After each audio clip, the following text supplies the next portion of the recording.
What's going on, everybody? I'm Max Kellerman. Welcome to This Just In, a fast hour around the world of sports and how I see it. And we start with the greater, and greatest of Game 6.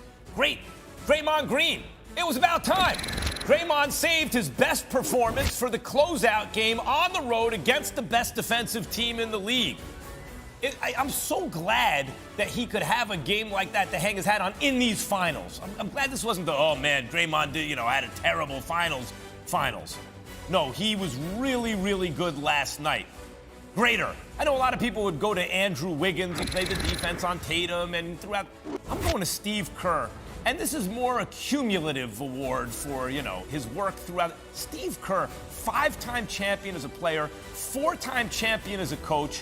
What he did with Draymond when he took him out of the game in the fourth quarter, but then he brought him back in. Every move he made seemed to work in these finals. He deserves his props. But no one deserves more props than the greatest, Steph Curry. He had never, in his career to this point, been the best player in the finals, and because of that, they won the finals. Not in 15, it didn't happen. LeBron was better than him. Not in 16, they lost. 17 and 18, it was KD. But in this 50-50 kind of finals, the Warriors won because they had the best player on the floor, and he was Steph Curry. Joined now by NBA reporter Tim Bontemps and NBA champ Richard Jefferson. RJ, you heard what I had to say. Did Steph Curry need this type of finals performance on his resume? 100%. And look, I've been in locker rooms with Tim Duncan, LeBron James, Steph Curry. I've been in the locker rooms with some of the greatest. And you hear them talk about things. They know. And for anybody that tries to act like these players don't want these things, don't believe that they need these things, we've seen Kobe Bryant sit on the podium and was like, what does this championship mean? He goes, I have one more than Shaq.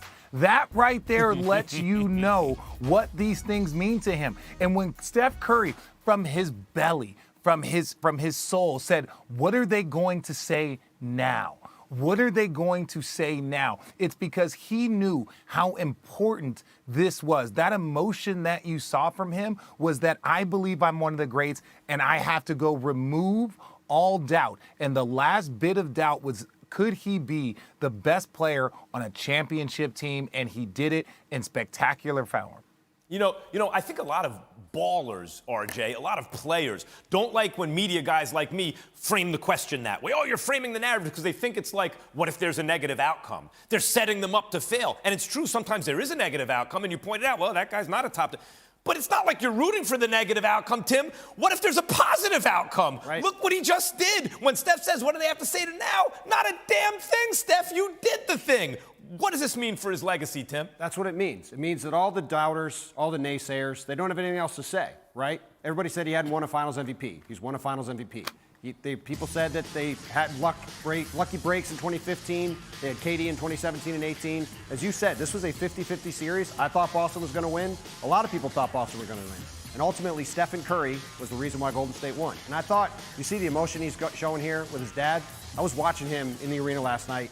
When he went over and cried on his dad's shoulder and you saw that emotion come out of him, that's, I think, what all that was. Steph doesn't like to necessarily show that stuff all the time, but he heard, like Richard said, all the talk about him the past few years. Everything that went through the past couple years to get back here again, that was all coming out in that moment with these guys getting back to the mountaintop and winning a fourth title. RJ, at the end of the season, I don't mean the regular season, at the end of it all, there was never a season until now where I said, Steph Curry's the best player in basketball. I think you could at least make the argument that he is now. He's right there. You can make a Giannis argument or LeBron or KD, whatever you want. But Steph, it's like when Dirk did it, when recency bias, whatever. He just did it, RJ. What does it mean? Like, where does he rank among the most influential players? I see you shaking your head no. I'm going to give you a slight correction. The year that he was the unanimous finals or the unanimous MVP, he was the best player in basketball. Wait, RJ. What? Stop, RJ. LeBron James was. No. Hear me out. Hear me out. What I am saying is that he followed up a championship year with 73 wins, having 400 three-pointers, and no one had ever hit 300. For that season, he was the best player in basketball. Doesn't mean that you would draft him number one over LeBron James or Kevin, but in that season, he was the best player in basketball. RJ, the season includes most of the season. The important games are played in the playoffs when and LeBron was the MVP and Steph choked away game 7 in the fourth quarter. can't say he's the best after that. I understand that. It's not a start to finish. You can be the best player in basketball and not win a championship that year because we've seen LeBron James do it Not if you're on a multiple 73-win team, you can't. Nope. Not if you're on the best team in basketball in the regular season. So Max, we have a point. That's not what we're referencing right now. We're going to stay on Go the ahead, topic RJ. here. And on the topic, I'm a little caffeinated right now. No, listen, me and you both, because me and you could go down this route and it would be awesome.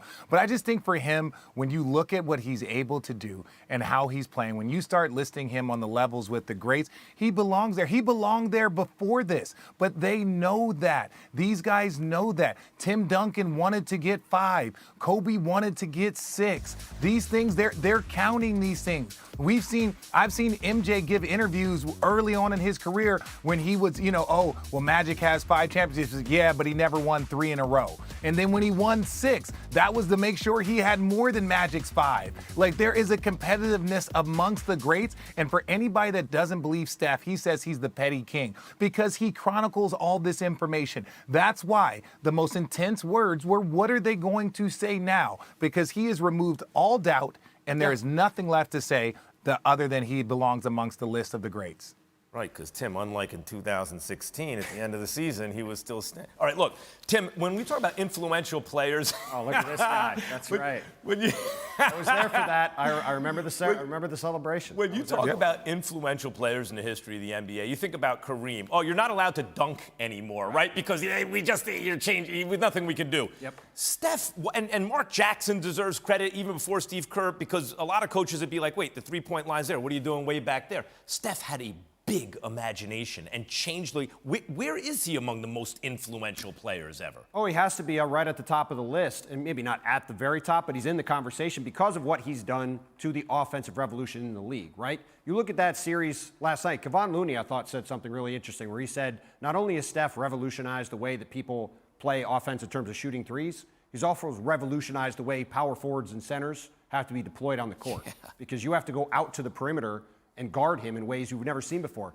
People were talking about Al Horford playing in a drop this series, like dropping back towards the basket. He was standing 3 feet past the three-point line, and people were saying he was not far enough out guarding Steph Curry. He's 25 feet from the basket, right? It's hard to explain to young people if they see like Patrick Ewing how great he was, because now you have to think of a center as a guy who can guard out in space. That's right. And that is all because of the shooting that Steph Curry brought into the league, and everybody else has tried to follow along with.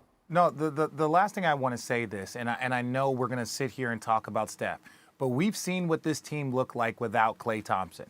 It was Steph and Klay helped change the game. And why I will say this, obviously Steph with his range, but Klay makes that thing a winner. When you put that glue together, the Splash Brothers, I think collectively Klay needs to get some more attention as far as how they change the game. Because it's impossible to blitz Steph. Because when you have Klay, and we've seen it, 2 years without Klay, and the minute Klay comes back, Klay has been in 6 straight finals because what he allows Steph to do, having that other great shooter right next to them.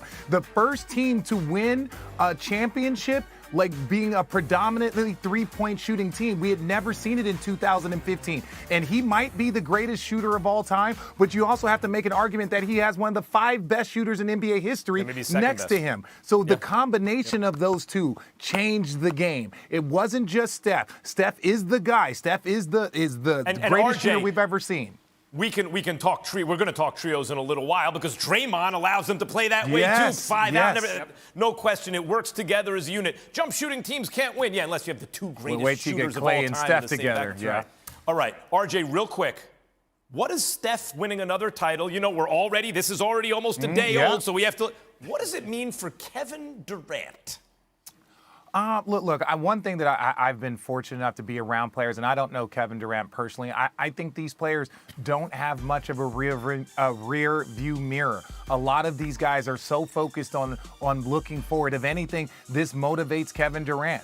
Right? It's the same way when Shaq won his championship in Miami, and he's up there rapping, talking about, oh, Kobe couldn't do it without me. Kobe couldn't do it without me, right? So he's just looking at this. In my opinion, Kevin Durant is saying, hey, look, this is going to motivate me. As long as Kevin Durant wins one more championship, because in my opinion, the Cleveland championship for Bron was the most important. This championship for Steph was the most important. And then Kevin Durant's next championship will be the most Yes! important one to his career. Yeah, by and the way, I believe he will Kobe get it didn't done. need- Kobe didn't need to win without Shaq for his legacy. Yes, he did. Well, no, he would have had a great legacy. No, he would that have had a first great one was legacy if he important. if he never wins without Shaq, but he wouldn't be Kobe Bryant if he never, not the one that we think of now if he never wins without Shaq. Now, Steph just went and did it. Now KD's got to do it, right? All right. After his win last night, does Steph crack the top 10 list of the greatest players of all time? Here's mine. Now, this is now the official list, so pay attention. All right. Number 1 is Michael Jordan. It's uncontroversial. Number 2 is LeBron James, and then Kareem. Then Bill Russell and Wilt Chamberlain, and I feel very good about the order there, 1, 2, 3, 4, 5. The next, I shuffle these guys around all the time. It depends on what day I think about it, what I'm emphasizing more. I tend to value peak performance over longevity, provided you have a long enough career. Shaq, Kobe, Bird, Magic, Duncan. And you could flip Magic and Bird if you want. Bird at his best was considered a better player than Magic. Magic had a longer career as a great player than Bird.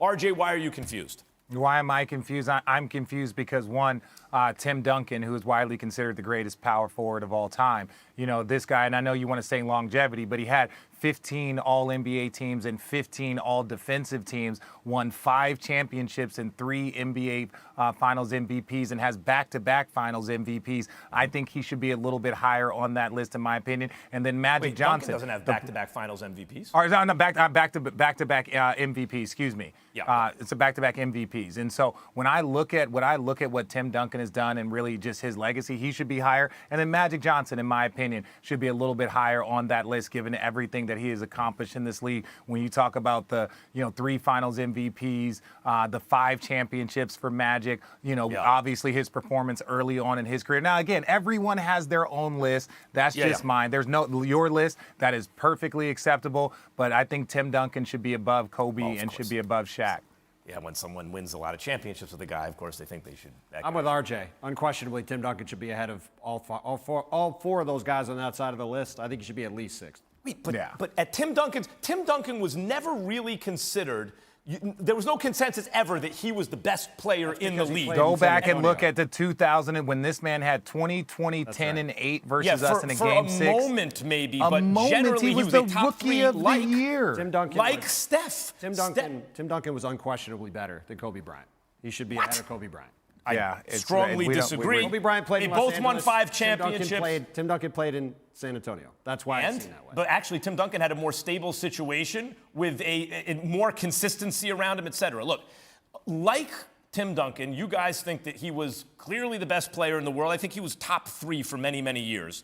Steph also has never, to me, been clearly the best player in the world. I have him at 12, guys, in spite of now the 4 championships. That's why he's at 12, like he has 4. I have KD ahead of him, and I'll tell you why. I have KD at 11, Steph at 12. Because to me, guys, provided you've been around long enough and done it for a while, I care more about the heights you hit. KD and Steph played on the same team. No one in the world said, I wonder if Steph is better than KD. KD was clearly better, so that's it. For me, that's a wrap. KD's better than Steph. So he's at 11, Steph's at 12. Right or wrong, RJ? I can't say this. I say that as an individual talent, yes, Kevin Durant is probably the most unguardable human being that's probably been created. But as far as when you look at when you're talking about greatness, it's culture building, it's consistency, it's temperament, it's coachability, it's consistency. And Steph Curry, like you said, he has won a championship without KD. He's won a championship after KD, and KD has not won a championship not on the team with Steph. And that doesn't mean he's not great. That doesn't mean any of this. But I'm saying if we're talking about building teams and winning championships, his resume looks more like one that you would pick over Kevin Durant. And I got a party to go to because my season's over. My season's over. So I know I didn't win anything, but we're going to celebrate NBA Today coming up next. We're going to have a lot of fun. All right. You can walk off if you need to. Okay, thank you. I'm off because I got to start my party. You got it. All right, you guys are out, man. You guys have a good day. I'm still connected.